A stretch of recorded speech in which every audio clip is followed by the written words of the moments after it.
Est-ce que vous aimez les histoires? Et si oui, est-ce que vous essayez toujours de comprendre la morale de l'histoire ou bien qu'est-ce qu'elle veut vous enseigner? Eh bien, aujourd'hui, on va parler de deux histoires qui sont assez simples, mais qui nous aident passablement pour étudier les prophéties bibliques. Est-ce que ça vous intrigue? Eh bien, restez avec nous.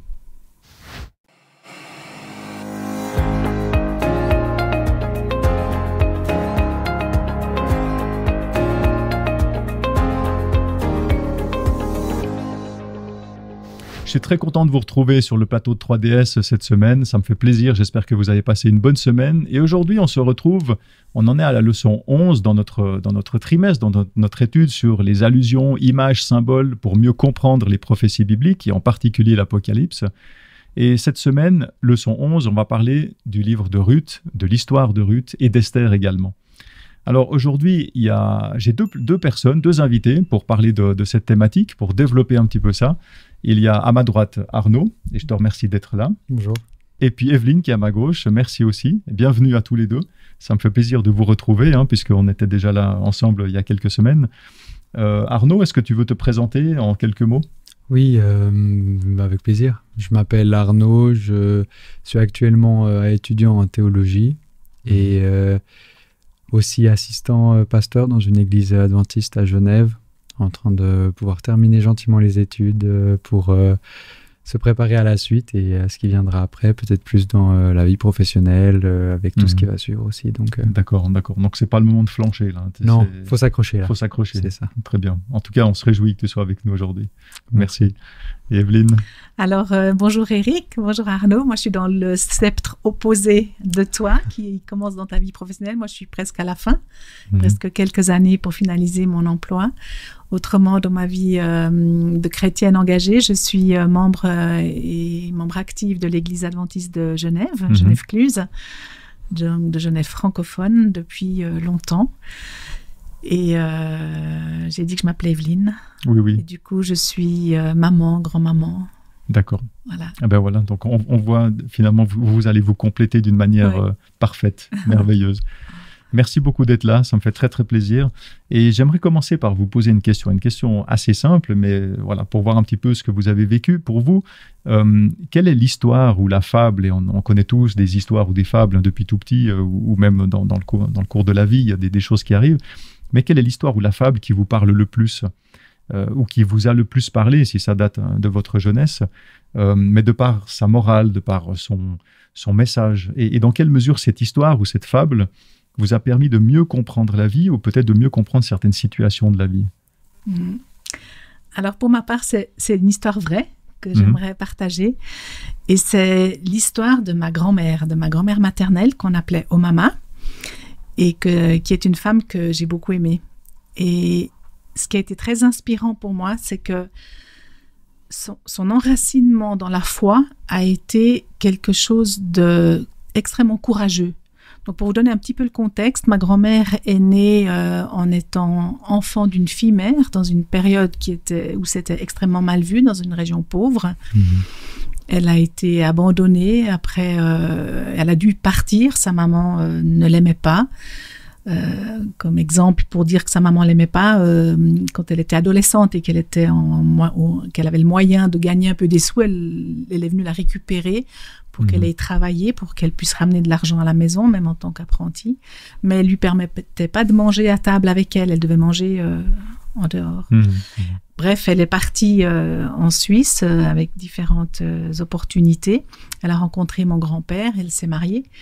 Et tout d'un coup, ce grand-père, il ramène à la maison un collègue de travail qui lui parle de Jésus.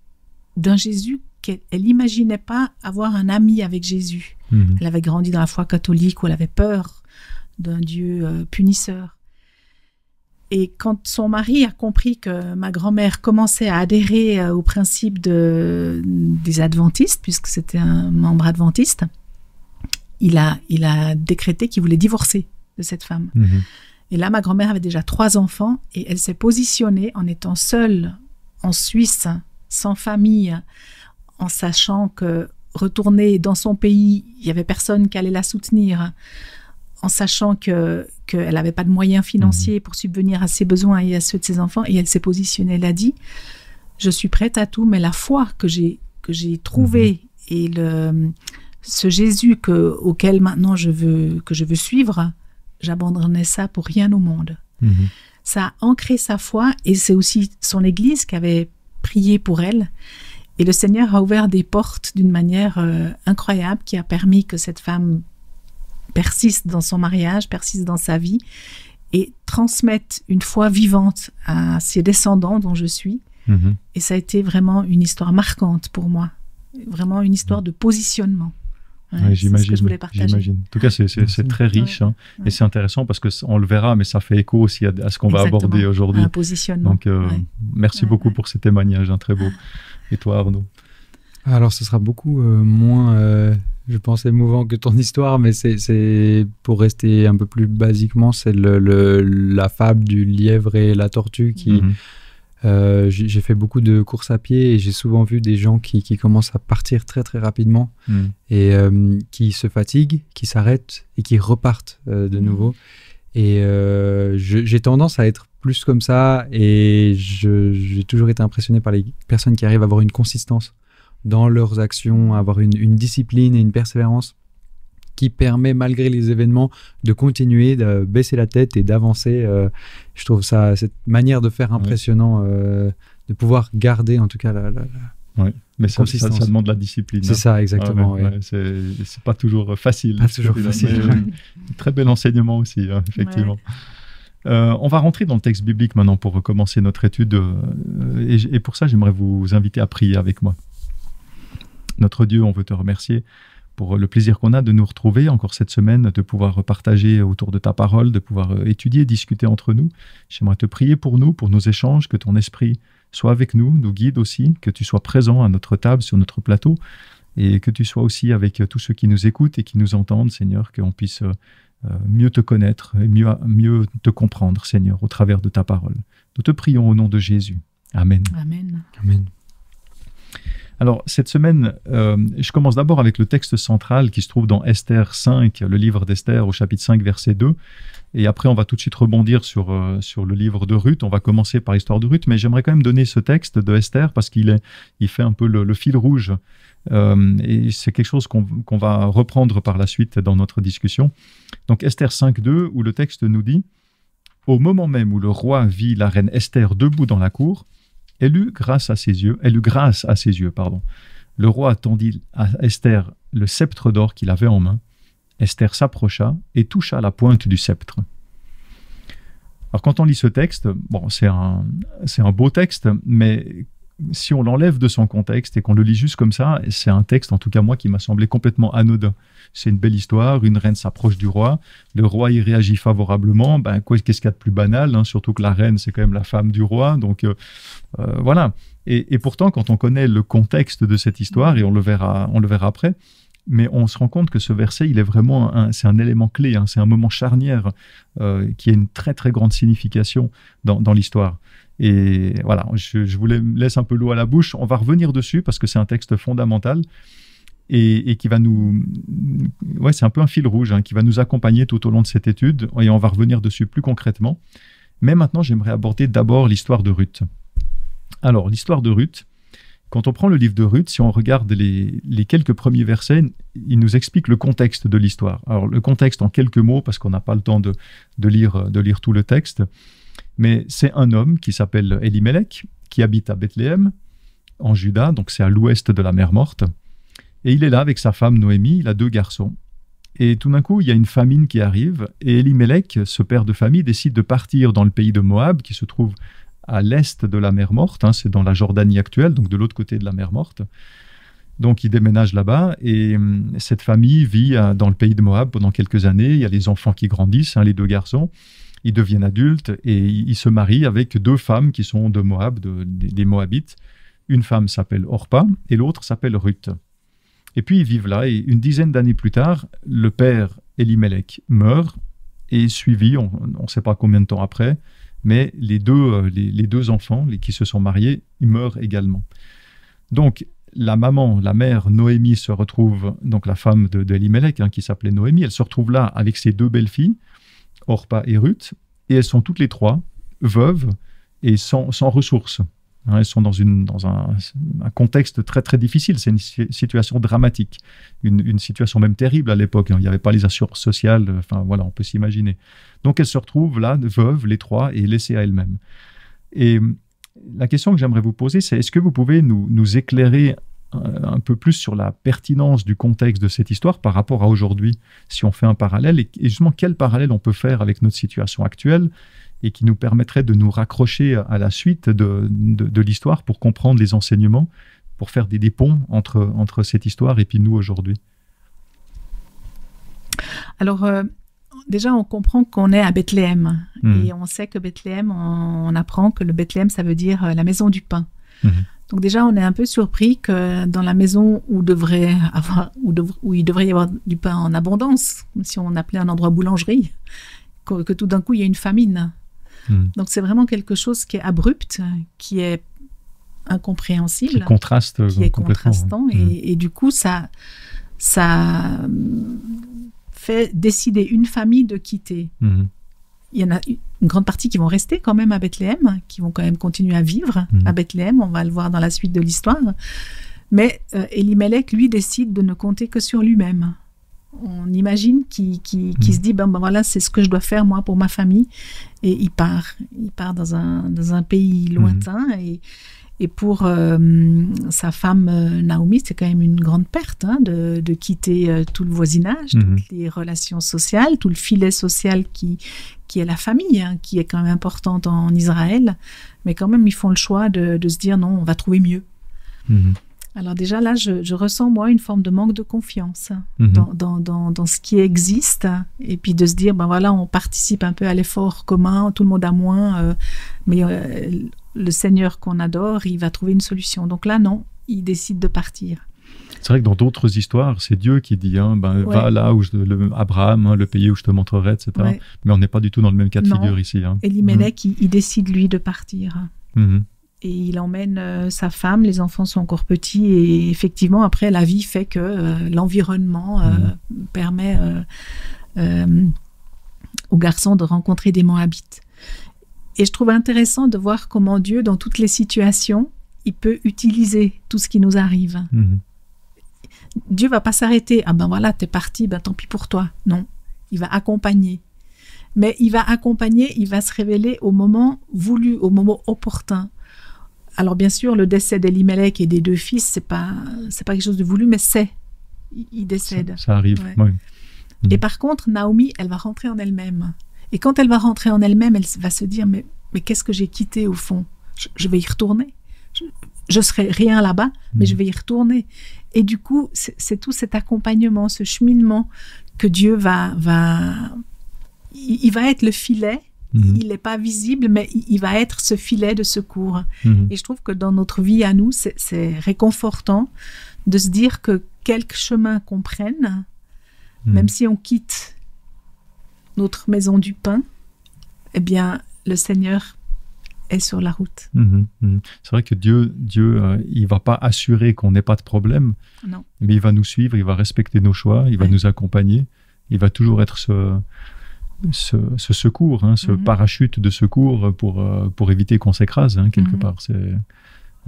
Effectivement, c'est une belle histoire. Après, c'est intéressant parce qu'on a envie, on sent qu'on arrive quelque part à s'identifier aussi avec cette histoire. On n'a pas encore vu complètement la suite, mais on a envie d'apprendre la suite parce que ça nous parle. On s'identifie un petit peu à ça.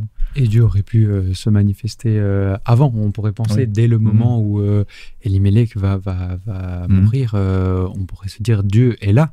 Et le père de la famille qui part et qui n'est plus dans cette famille, une femme laissée sans son mari à l'époque, comme tu le disais, ça fait... c'est totalement différent d'aujourd'hui. Déjà, pour ta grand-maman qui s'est retrouvée toute seule, ou je ne sais plus exactement si elle s'est retrouvée toute seule ou pas à la fin. Mais elle n'était pas seule finalement. Finalement, elle n'est pas toute seule. Mais elle avait pris le risque d'être seule. Et là, elle se retrouve toute seule. Mais en tout cas, il y a une dépendance. Là, il y a clairement la dépendance de Naomi qui finalement se retrouve sans rien. Et elle prend cette décision de retourner. Ça me rappelle un peu à ma dépendance à moi. Ouais. La fragilité aussi d'un moment à l'autre, ça ne va plus. Ça va bien, on voit toute une famille. Je peux m'imaginer la famille qui est bien en train de voyager. Les filles ont trouvé un mari, qui sont en train de vivre. Les enfants ont trouvé des femmes. Et tout le monde a cette bonne situation. Et là, il y a l'élément perturbateur qui ne se manifeste pas juste avec une chose, mais avec une suite. Une famille, un décès, un autre décès, un autre décès. Et on peut penser, mais quelle est la raison là derrière et la difficulté, ou en tout cas la souffrance. J'ai l'impression que ce texte nous dit il n'a pas de raison. La souffrance n'a pas de raison particulière dans ce moment, en tout cas. Oui, et puis c'est pas l'objectif du texte de dire pourquoi il y a ceci ou cela qui arrive. L'objectif du texte, c'est d'analyser qu'est-ce qui se passe et comment Dieu réagit, comment elles vont réagir. Alors justement, dans la suite de l'histoire, c'est assez intéressant parce que dans la suite, toujours dans le premier chapitre du livre de Ruth, il y a Noémie qui repart en direction de son village d'origine. Elle repart dans sa terre d'où elle venait, avec ses belles-filles.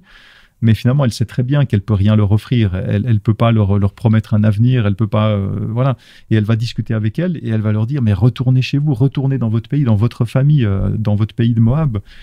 Et moi, ce que j'ai trouvé très touchant dans ce texte, c'est qu'on sent vraiment cet amour, j'allais dire fraternel, mais familial. Et pourtant, il n'y avait pas de lien de sang, c'était les belles-filles et puis la belle-maman. Mais on sent qu'il y a un amour profond entre elles. Et j'imagine ça avec un grand déchirement que Noémie, elle disait à ses belles-filles, mais retournez, parce qu'elle savait très bien qu'elle ne pouvait rien leur apporter. Donc c'est un moment difficile, et aussi émotionnellement, c'est un moment très difficile. Et on voit alors il y a Orpa, c'est une des deux belles-filles. On sent cet attachement à Noémie, mais finalement, elle décide quand même, je pense qu'elle se laisse convaincre, elle décide quand même de retourner dans le pays de Moab. Et puis, il y a l'autre belle-fille, Ruth, qui, elle insiste encore, et elle s'accroche à sa belle-mère, à Noémie, pour finalement rester avec elle. Alors, elles arrivent, Noémie et Ruth, elles arrivent à Bethléem, dans le pays d'où venait Noémie. Elles n'ont pas d'argent, elles n'ont pas de revenus. Et on voit dans le deuxième chapitre, dans Ruth 2, que Ruth, elle va partir dans les champs, elle va aller glaner, et notamment dans le champ d'un homme qui s'appelle Boz. Et cet homme, Boz, il est de la famille de Noémie, d'une famille, alors j'allais dire éloignée, pas si éloignée que ça, justement, parce que on va voir la suite, on va en parler, mais Boz, cet homme, il remarque Ruth, il remarque qu'il y a cette femme qui est là dans son champ et après la récolte, qui vient encore glaner, et ça l'interpelle, il se renseigne sur elle, il apprend qui elle est, il se prend aussi d'affection pour elle, et il va lui faciliter la vie. Il va dire à ces gens, mais laissez-la glaner, et même laissez quelques épis, deux, trois choses. Donc il apprend d'où elle vient, ce qu'elle fait, et il veut l'aider. Et dans Ruth 2 au verset 20, il est même écrit que Boz était un parent, et c'est là ce que je disais tout à l'heure, c'était un parent suffisamment proche de Noémie pour que ce soit l'un de ses rédempteurs. Alors rédempteur, c'est comme ça que c'est écrit dans le texte, mais c'est-à-dire que c'est quelqu'un qui avait le droit de rachat sur Ruth. Et le droit de rachat, alors c'est pas quelque chose de négatif comme on pourrait peut-être l'imaginer aujourd'hui, mais le droit de rachat, c'était une mesure sociale. Quand il y avait un parent proche qui décédait, on pouvait prendre sous son aile les survivants, et puis qui faisaient partie de la famille, et ils avaient de quoi... c'était une mesure de protection. Et dans la suite de l'histoire, Boz va tomber fou amoureux de Ruth, et il va l'épouser. Et ainsi, mais Noémie et Ruth, à l'abri des problèmes, des difficultés de la vie, leur donnent un cadre de vie rempli d'amour, de confiance, de paix. Et en fait, dans cette histoire, on peut voir finalement comment réagissent ces trois femmes, ces trois veuves. Il y a Noémie, il y a ces deux belles-filles, Orpa, Ruth. Elles sont toutes face à l'adversité, suite à la disparition de leur mari. Et on voit aussi comment réagit Boz. Et j'aimerais vous poser la question, comment est-ce que vous analysez un peu la décision de chacune de ces femmes avec son regard dans leur situation? Quel rôle joue Boz aussi? Est-ce que c'était un opportuniste qui profitait d'une faiblesse, de la faiblesse de Ruth et Noémie? Au contraire, est-ce que c'est un sauveur providentiel qui pouvait et qui allait finalement les sortir de leur précarité? Quel parallèle on peut faire aussi avec la relation entre Dieu et l'humanité? Il y a eu une cassure dans la Genèse, quand le péché a été introduit. Il y avait une situation idyllique, ensuite ça a été cassé, et comment ça s'est reconstruit? Il y a aussi un parallèle qu'on peut faire. Qu'est-ce que vous pouvez en dire? Ouais. Moi, je trouve déjà très intéressant de voir que quand ils reviennent de Moab pour revenir à Bethléem, on voit le positionnement de Naomi.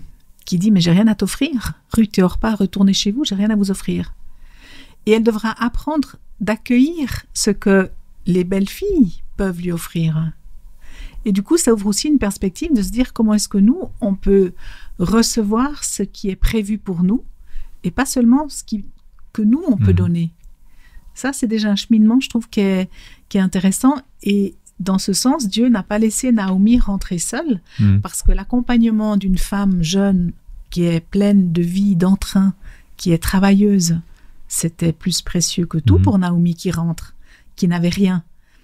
Et ça ouvre des perspectives que Naomi n'aurait pas imaginées. Parce que est-ce que Naomi aurait eu la force d'aller glaner? On ne sait pas.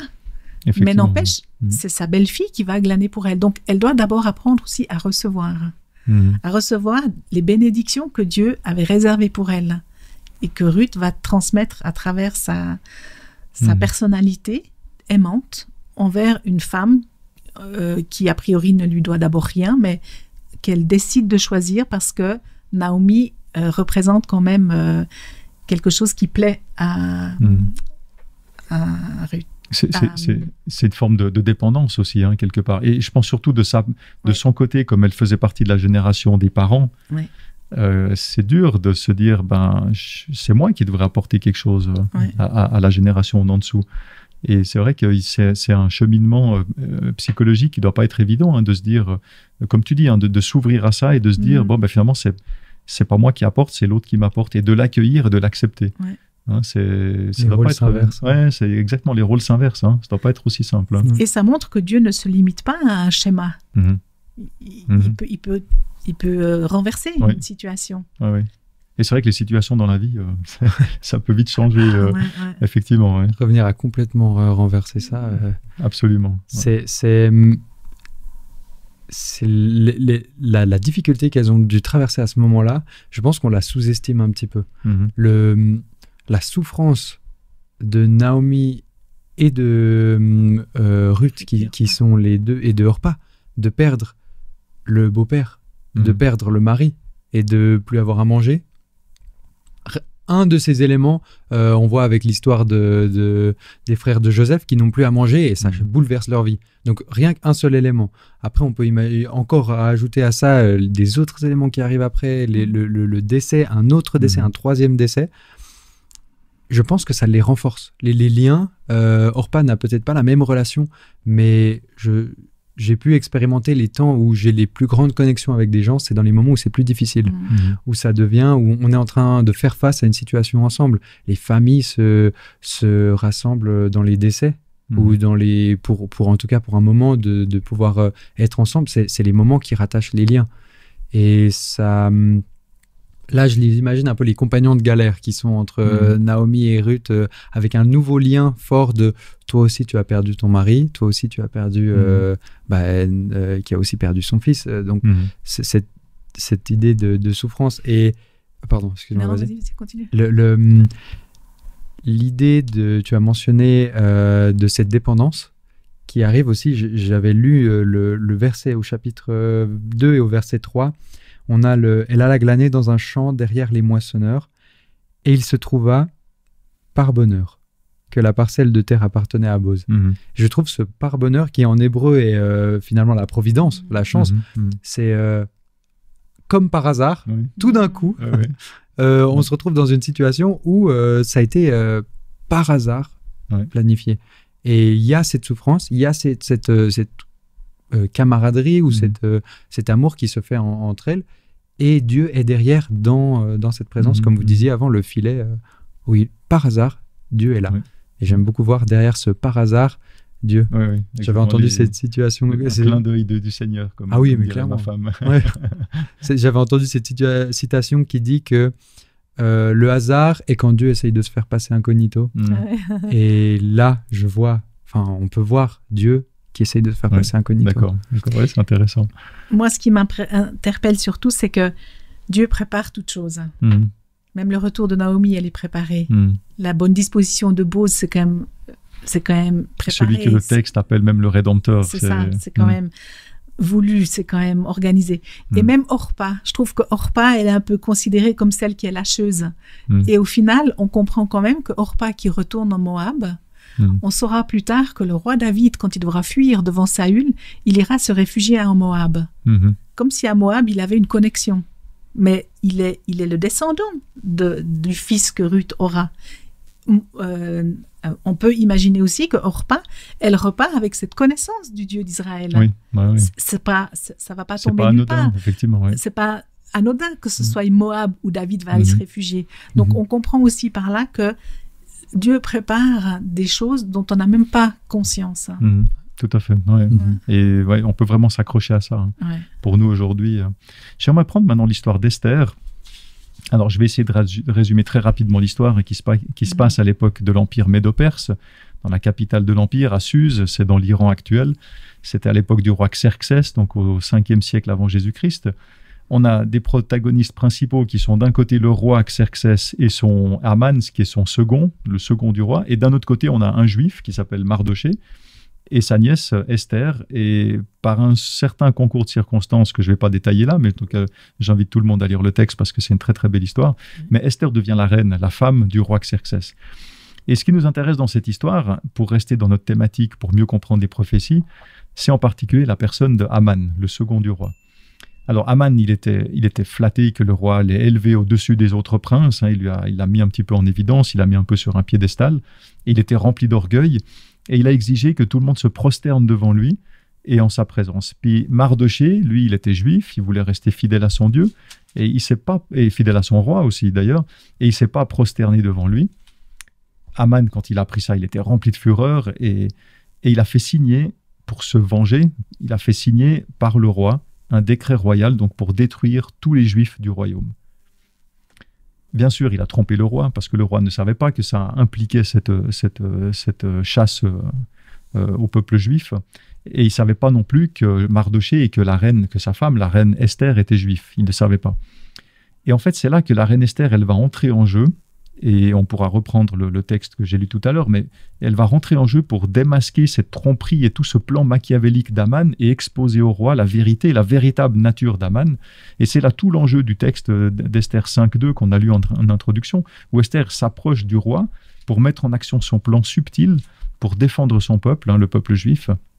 Et j'aimerais vous laisser, après cette belle introduction, j'aimerais vous laisser commenter un petit peu cette histoire par rapport à notre thématique pour mieux comprendre les prophéties bibliques. En quoi cette histoire, qui est historique plutôt que prophétique, mais en quoi elle peut nous aider à comprendre les prophéties?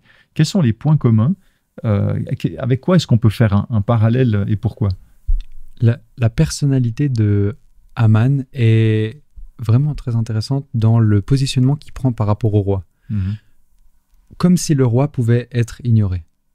Comme si le roi n'était pas un personnage principal. En fait, il se prend un peu des prérogatives de roi, en fait. Exactement. Comme si le roi, finalement, n'était que le fond et que ça servait juste à la décoration. Et Haman prend ce rôle de se dire, regardez, je suis élevé, je suis au-dessus des autres princes. Et là, l'orgueil, évidemment, le remplit et complètement le fait se retourner contre lui-même parce qu'il n'a pas été élevé par lui-même au stade qu'il est aujourd'hui dans le texte.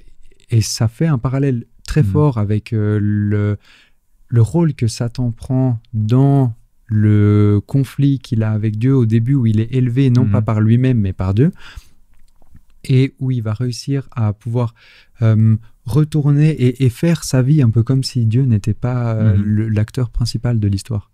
Et c'est vraiment un parallèle assez flagrant entre Haman et Satan. Assez fort. Et Esther, elle passe par un parcours personnel qui lui fait aborder du coup la problématique avec une beaucoup plus grande sagesse.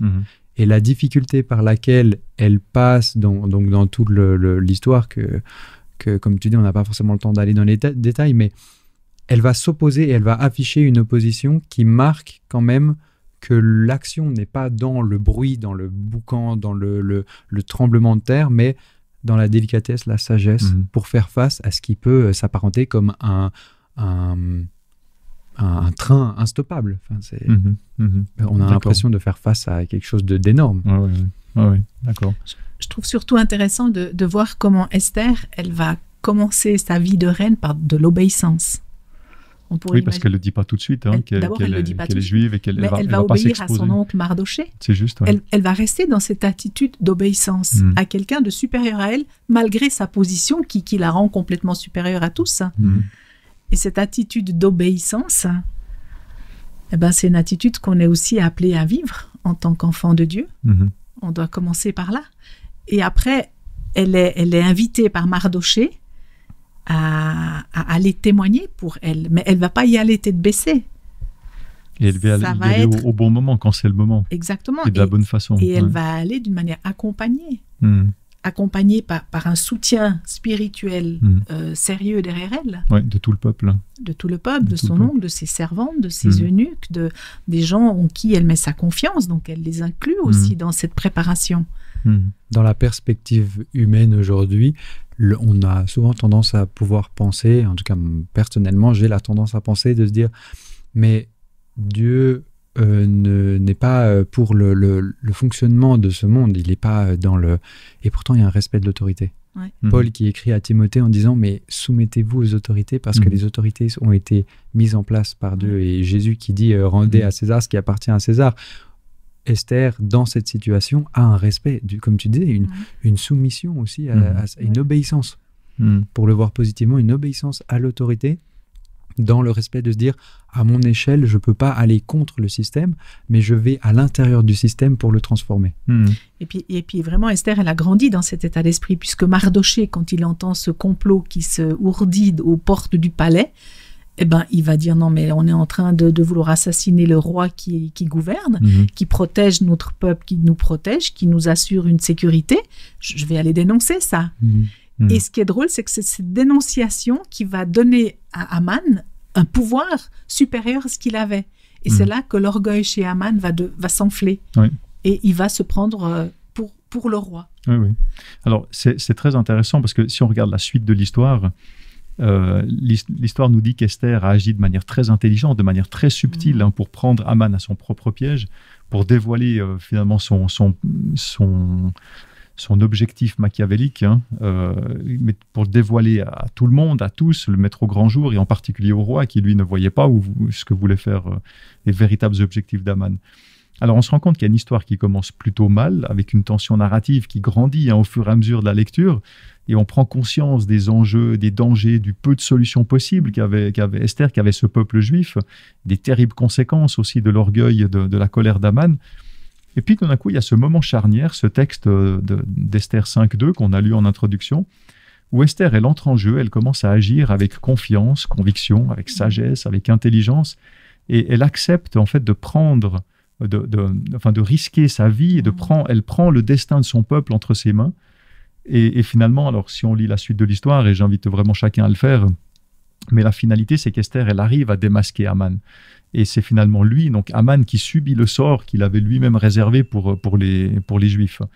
Alors j'ai envie de dire, c'est un happy end, puis on aime bien les happy ends, c'est clair. C'est comme on voit souvent au cinéma, surtout les films américains. Mais là encore, quand on voit cette histoire, qu'est-ce qu'on peut apprendre par rapport aux prophéties, et en particulier l'Apocalypse, qui a souvent un langage très imagé, très symbolique, où on ne comprend pas tout, qui fait peur aussi, peut-être parfois. Ça inspire la crainte, peut-être davantage la crainte que le bonheur et la joie quand on lit l'Apocalypse. Alors qu'est-ce qu'on peut tirer de cette histoire d'Esther ? Quel parallèle on peut faire entre l'histoire d'Esther avec son peuple et puis d'un côté, et puis les temps de la fin, nous aujourd'hui, et puis les temps de la fin d'un autre côté, avant le retour de Jésus, typiquement comme c'est écrit dans l'Apocalypse. Quels sont les parallèles ? Dans la globalité de l'histoire de Esther, si on se pose comme observateur externe, on peut difficilement comprendre où ça veut en venir dès le début. Il y a ces films où ils sont dans un crash de voiture et puis il dit, vous vous demandez sûrement comment on en est arrivé là. Et là, il y a un rewind et ils reviennent au début du film pour expliquer comment c'est arrivé. On n'est pas du tout dans cette situation avec Esther. On commence tout doucement. Ça commence on a l'impression c'est pas un morceau de musique qui commence mais vraiment avec les derniers instruments derrière et puis qui commence à devenir de plus en plus fort jusqu'au roulement de tambour à la fin. C'est très crescendo comme ça. Et donc c'est difficile à voir où on veut en venir. Pourtant, j'ai l'impression si on met une petite caméra sur l'épaule d'Esther et qu'on regarde ce qu'elle est en train de faire, on peut plus facilement comprendre d'où elle vient, comment elle s'y prend. Et j'ai l'impression que dans les prophéties, on peut avoir cette même perspective de, si on prend notre regard à l'extérieur, mais vraiment de loin, des fois c'est difficile à voir où on veut en venir. Quand on regarde le monde aujourd'hui, où est-ce que le monde va, où est-ce qu'on avance. Et pourtant, si on se pose plus dans le détail, dans ce que la Bible elle est en train de nous dire, dans l'histoire de Jésus, et avec cette caméra sur l'épaule de Jésus pour voir où est-ce qu'on est en train d'avancer. Donc quel est le plan d'un Dieu qui aime l'humanité tellement profondément, d'un amour qui ne se termine pas? Comment on peut comprendre la prophétie de cette manière? Et plus dans le sens de qu'est-ce que la prophétie nous révèle sur le caractère de Dieu, plutôt que ce que la prophétie peut m'apporter à moi. Et dans cette relation que Esther est là avec le roi, avec les petites choses qui se mettent en place, le puzzle qui se crée, et à la fin l'image est complète, on arrive à voir un plan que Dieu il a, où finalement on répond aux questions de la souffrance que Ruth et Orpa pouvaient avoir avec Naomi, la souffrance qui ne mène nulle part, mais où va-t-on? La souffrance de Esther qui voit Mardoché qui est en train de se lamenter aux portes de la ville en sachant ce qui se passe pour appeler l'attention. On a la souffrance qui est répondue, de se dire la souffrance n'a pas de sens, mais quand on verra dans le détail ce que Dieu a prévu et comment il construit cette relation avec nous, j'ai la foi, la confiance, mais profonde, qu'on pourra comprendre le plan dans les détails. Très intéressant. Oui. Moi, je vois surtout que Esther, elle a pu mieux comprendre l'enjeu au moment où il s'est impliqué. Il y a un engagement, une implication personnelle. Et à partir de là, les choses, elles se sont un peu comme déroulées. Et là, la sagesse est venue, l'inspiration est venue pour utiliser les bons mots, les bons gestes, les bonnes attitudes. Mais le cheminement, c'était d'abord la confiance qu'elle a eue. La confiance qu'elle a placée en Dieu, par-dessus tout, en se disant, c'est toi, Seigneur, qui seul peut nous protéger de cette situation. Et après, les choses, elles se déroulent. Et je pense par rapport au niveau prophétique, c'est aussi notre engagement en tant qu'enfant de Dieu. Comment est-ce qu'on veut faire connaître le Dieu que nous, on sert, pour lui dire, on lui fait confiance. Le résultat, on ne le connaît pas, mais on agit et on est dans cette dynamique de la prise de position. Ouais. Et c'est vrai que c'est assez fort, ça, de voir que Esther, c'est au moment où elle s'est levée et qu'elle a avancé, qu'elle a pris son rôle pleinement. C'est ça. Et qu'elle a... moi, ça me fait penser au texte quand il y a le peuple d'Israël qui a fait tout son épopée, son exode dans le désert, qui va rentrer dans la terre promise et qui passe le Jourdain pour aller conquérir Jéricho.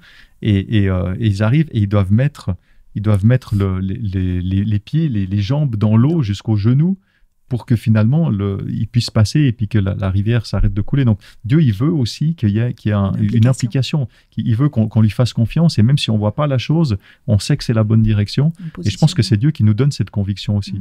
Mais il faut qu'on se lève et qu'on avance avec foi, et c'est quand on se met en marche que Dieu, il va au fur et à mesure ouvrir les choses, faire ce qu'il faut pour qu'on puisse continuer à avancer. Et on voit les choses, mais là, on a un rôle, nous, de notre côté, à jouer qui est important. Dieu ne va pas tourner le volant de la voiture si nous, on n'appuie pas sur les gaz. Et cette mise à disposition, elle ne vient finalement que de nous. J'ai l'impression que, évidemment, on ne va pas pouvoir se mettre à disposition pour Dieu par nous-mêmes, mais c'est l'Esprit qui travaille en nous pour nous dire, moi, je veux faire la décision. Aujourd'hui, je veux prendre le choix et vraiment faire ce choix de se dire, je veux me mettre à disposition pour Dieu. Voilà, on a vu 2 belles histoires, on arrive maintenant à la fin. 2 belles histoires, celle de Ruth, celle d'Esther. Pour terminer, j'aimerais vous laisser, comme à mon habitude, vous laisser quelques mots, encore la parole, pour que vous puissiez faire ressortir ce qui vous a le plus interpellé pendant cette semaine, pendant cette étude. Qu'est-ce que vous retenez et que vous avez envie de partager? Personnellement, j'aime beaucoup la patience de Esther. On surestime beaucoup ce qu'on peut faire en une semaine, en un mois, mais on sous-estime énormément ce qu'on peut faire en une année, en 2 ans, et même plus. Esther, elle n'a pas sous-estimé ce qu'elle pouvait faire dans le plus tard, même si peut-être elle ne l'avait pas en tête dès le début, mais elle a fait confiance. Et j'aime beaucoup cette idée d'accepter de se positionner dans la confiance de Dieu plutôt que de se positionner dans la maîtrise de la situation. C'est un bel enseignement, ça, effectivement. Et moi, j'aime la position de Mardoché. le Mardoché qui est là, en filet, en soutien. Il me fait vraiment penser à ce Saint-Esprit qui nous accompagne et qui anticipe les situations, qui aussi qui avertit. Regarde, là, il y a danger. Et je pense que ce Saint-Esprit, il est aussi agissant dans chacune de nos vies. Très bien, c'est des belles conclusions là, toutes les deux que vous nous avez données. Merci beaucoup pour votre présence, pour ces partages. Ça m'a fait très plaisir en tout cas de discuter de cette thématique avec vous. Merci à toi. Plaisir. Et j'espère que vous aussi, ça vous a plu et que vous voyez ce parallèle de ces histoires de Ruth et d'Esther, ce parallèle avec les prophéties, en particulier de l'Apocalypse, qui nous donnent une autre échelle de temps, mais avec des finalités, des problématiques qui se ressemblent beaucoup, et que ça puisse aussi vous aider à comprendre peut-être une partie du symbolisme qui est utilisé dans les prophéties, mais pour vous faire comprendre qui est Dieu, quel est son plan, et à quoi est-ce qu'il veut vous amener, à quoi est-ce que lui veut amener l'humanité. J'espère que ça contribue dans votre réflexion aussi, que ça vous aide vraiment à réfléchir là-dessus. Et n'hésitez pas à partager aussi cette vidéo. Alors, comme j'ai l'habitude de le dire, partager, c'est pas seulement appuyer sur un bouton et envoyer à quelqu'un, c'est aussi discuter, c'est partager, informer, mais aussi partager pour continuer une réflexion. Et c'est vraiment ce que je vous invite à faire, de partager cette réflexion le plus possible, autant que possible, avec des amis, avec des connaissances. Voilà, je vous remercie pour votre participation, pour votre présence aussi à suivre 3DS, pour votre fidélité. Et je vous donne rendez-vous à une prochaine fois. Passez une bonne semaine.